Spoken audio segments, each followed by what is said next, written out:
Start. सभापति महोदय, मैं रक्षा मंत्रालय की मांगों का समर्थन करने के लिए खड़ा हुआ हूँ। वर्तमान घटनाओं से पता चलता है कि संसार का हर देश अपनी सुरक्षा के बारे में चिंतित है और उसके लिए हर प्रयत्न कर रहा है। इस दृष्टि से अन्य देशों की तरह हमारे देश में भी रक्षा मंत्रालय का महत्व है। मुझे इस बात की खुशी है कि जहां अन्य मंत्रालयों की उनके पिछले साल के कामों के बारे में काफी आलोचना हुई है, वहां इस मंत्रालय की कम आलोचना हुई है।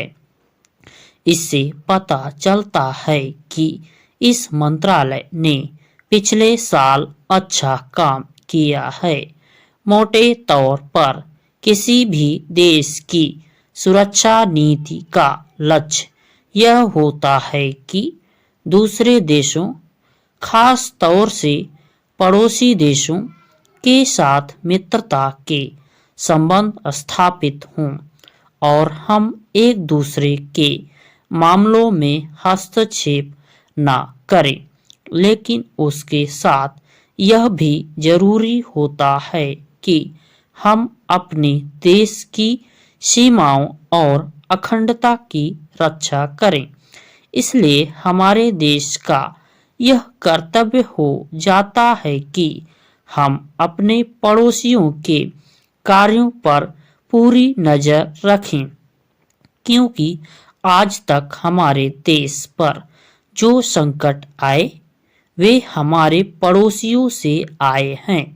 1965 में पाकिस्तान के साथ जो लड़ाई हुई और उसके बाद ताशकंद में जो समझौता हुआ, वह सिर्फ कागज पर ही रहा। पाकिस्तान ने उस पर कोई अमल नहीं किया। इस दृष्टि से बहुत जरूरी है कि हम अपने देश की सुरक्षा की हर तरह से व्यवस्था करें। हमारा उद्देश्य दूसरों पर आक्रमण करना नहीं है, लेकिन यदि हम पर कोई आक्रमण करे तो हम में इतनी शक्ति अवश्य होनी चाहिए कि हम उसका डटकर सामना कर सकें। आप जानते हैं कि पिछले दिनों पाकिस्तान को अमेरिका और चीन से काफी मदद मिली।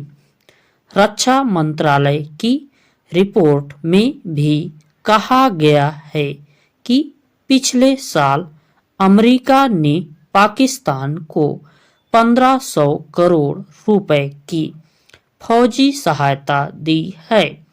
आज जहां हम फौजी सामान के लिए अपने कारखानों की मदद से अपनी शक्ति बढ़ाने का प्रयत्न कर रहे हैं, वहां पाकिस्तान संसार के देशों से फौजी सामान खरीद रहा है।